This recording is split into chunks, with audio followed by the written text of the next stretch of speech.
Another question for you today. Is it time to ban strip clubs? There's a row in Sheffield about a Spearmint Rhino club that could close. There's a protest today, but have those kind of establishments had their day? Away from that, though, up to 200 people, many of them women, are expected to take part in a rally this morning in support of the Spearmint Rhino strip club in Sheffield. Earlier this year, two men working as undercover private investigators filmed some dancers in the club, apparently breaching its licence by offering sexual services that go further than the licence permits. Sheffield Council is now investigating whether to renew Spearmint Rhino's licence when it expires. But the threat of closure has caused some of the women who work there, including several female students, to demonstrate in favour of the club. So are strip clubs still OK? Do they still have a place in modern Britain? Let's talk to two women on different sides of the debate. Gabby Willis is Women's Officer at Sheffield Hallam Students' Union and is helping organise the rally today in support of the club. Good morning, Gabby. Hi, good morning. And Dr. Sascha is Chief Executive of Not Buying It, one of the pressure groups campaigning against the club. Good morning to you, Sascha.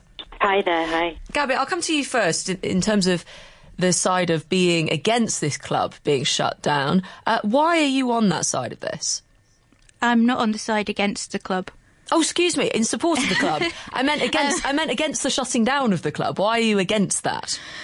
Well, workers deserve a safe place to work, really, and kind of that's the main thing that we're fighting for here for the dancers that work in the club.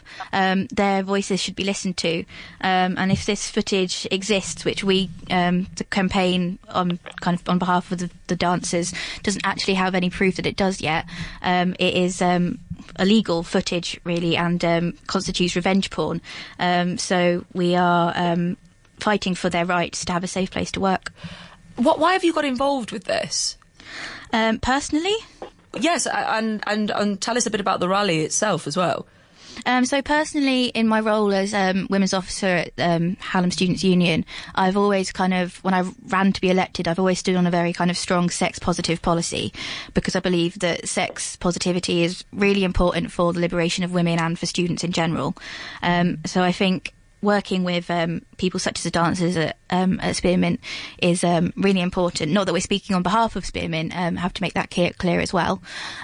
So for myself, it's about kind of supporting women and allowing them to have autonomy over their own bodies and make their own decisions and do what they feel empowered by, or what they feel they need to do to raise money and get by in life. It's a students' issue as well, because a lot of students go into this to fund them through their studies, and we are actually, the Students' Union is right next door to the club, so that's kind of one of the main reasons why we've become so heavily involved. And you dispute this video evidence? I mean, if it comes out that it's actually, real, that there isn't something to be disputed, putting aside the fact of it potentially being considered revenge porn as you describe it, there is obviously an argument there that perhaps the club isn't a safe place for women. You could pursue that argument, but I have spoken to and worked with a lot of the dancers at the club. They all abide by the rules, and even if they didn't abide by the rules, it's still completely unfair and to film someone naked without their consent. No, that's a very serious charge. I just suppose specifically around the point of that shouldn't be happening. That's not part of what the licence is there for. Yeah, of course. But we feel that the licence should be re-granted, because licences are needed so that these safe places to work can exist. Because kind of fundamentally, the women who work in these situations as strippers, as dancers, they're freelancers. They work at the club, and the club provides them with a safe place to work. And if they didn't have that safe place to work, they would be pushed into a lot more dangerous situations. Sascha, let me bring you into this at this point. What would you say to that argument? Which one? The argument there, just that last argument about it's a safe place to work. If there weren't these places, there would be far more dangerous places. Oh, well, they aren't safe places to work. They all have this veneer of respectability about them. But we're not just talking about Spearmint Rhino in Sheffield, where extreme levels of sexual contact were found, which women have to provide to make any money at all. This is the pattern across the industry. I'd be astonished if there's a club in the country where women aren't having to provide sexual contact or even sex acts. in order to make any money. This is how the industry operates. It's what's expected by punters. It's what's expected by management. It's what's expected by the lap dancers, because this is the environment that they're in. But to Gabby's point, though, in the sense of having a safe place to work, and that many of the women that she's spoken to want to be able to earn money in this way, in the sense of this is what they're able to earn money through doing, and they find it a safe place, you can't deny their experience, can you? Well, I think often women in the industry deny their experiences. Every single woman in the strip industry always says it's a big, happy family, the rules are never broken, there is no sexual contact. Yet we know, not least from these private investigations, that there is sexual contact. We know that is the norm across the industry. So when you're in this industry, it's very hard to be that truthful. You have a different perspective of what normality is and what your boundaries are crossed from the minute you start working there. Things you would never have considered doing become absolutely normal. It's not until you leave, when we speak to a lot of women who've left, that you start to be able to be really honest about what was going on, how harmful it was. What would you say, though, is the solution, in the sense of, are you saying that all strip clubs shouldn't have licences anymore, that they are outmoded institutions in this country? Yes, of course. It's ridiculous to talk about time's up for sexual harassment when sexual harassment is the job description in a strip club, where we're breeding Harvey Weinsteins every time men go in there and think it's perfectly acceptable to buy women sexually. They stumble out drunk and aroused. The number of female students, and, the women's officers should be representing all women students. The number of students at Sheffield Hallam who say that they afraid to walk around. They get screamed, you're good enough to rape, when men who are coming out. Lecturers who are saying that... I'm sorry, I'd like to dispute that. I do accurately represent all of my students. They elected me to stand for them on sex positivity. It was a strong part of my campaign. And I'm doing work for things like that as well. So I could strongly dispute you saying that, but carry on. Maybe they're too scared to speak to you, because we've certainly experienced a huge amount of intimidation, threats, harassment. There's a really incendiary, nasty atmosphere around, where a lot of people, including your own students, feel quite scared to speak out against the industry, because it's now seen you have to be pro it, or you're going to be screamed that you're a TERF or a swerve, which are very inflammatory terms, obviously, to young people.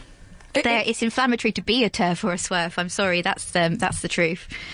Yeah, it's inflammatory. Sascha, can I for no real reason? Yeah. Can I read you a message that's just come in from one of our listeners, Tammy, who says, with regards to you, this woman does not, capital letters, know what she's talking about. As a former dancer, I know dancing is safe. So that is from a former dancer. I suppose what you can't say for sure, Sascha, is that every single person who's stripped has had that experience that you're talking about.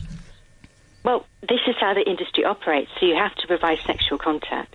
So that's an automatic breach of the licensing terms, etc. The idea that this is keeping women out of more dangerous forms of activities like full-blown prostitution is ridiculous, because obviously it's a grooming ground for prostitution. It's a feeder for the men who come out of strip clubs aroused and drunk, wanting perhaps a bit more. And it's a grooming ground for the young women who are half prostituting themselves already in order to make £20. Gabby, let me come back to you on something slightly separate, if I may, which is, you say you campaign to be the women's officer on the grounds of sex positivity. Of course, at the same time, this is the climate which was just referred to by Sascha there, of the Me Too era, of women making sure that they do have the right to make sure that there's consent and to have their consent wishes fully respected. I suppose some people listening to this may be confused as to how you can hold both of those values true at the same time when you have institutions within society. There's still not nearly as many male strip clubs. It's still not nearly the same kind of industry in terms of popularity with women to go to a strip bar and see men after work as it is the other way around. How can you not see these institutions as profoundly anti the Me Too movement and anti-equality? I think because really it's the women who work there's choice. A thing that Sascha has said really is that women are being objectified on the street, and of course that is true, and we want to stop all harassment, all abuse.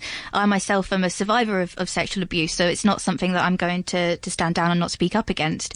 But one of the important things to acknowledge is that when we go out to a club or a bar, we're not putting ourselves in a situation where we are allowing people to respond to our bodies in that way. It's just unacceptable.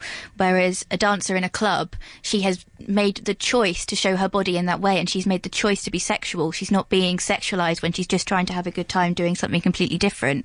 And that would be the distinction that you would make. Well, it's prompted great discussion already from our listeners. Thank you very much. We'll keep up to date with what's going on with that rally and what happens with the licence. Gabby Willis, Women's Officer at Sheffield Hallam Students' Union, and Dr. Sascha Rakoff, Chief Executive of Not Buying It. It's one of the pressure groups campaigning against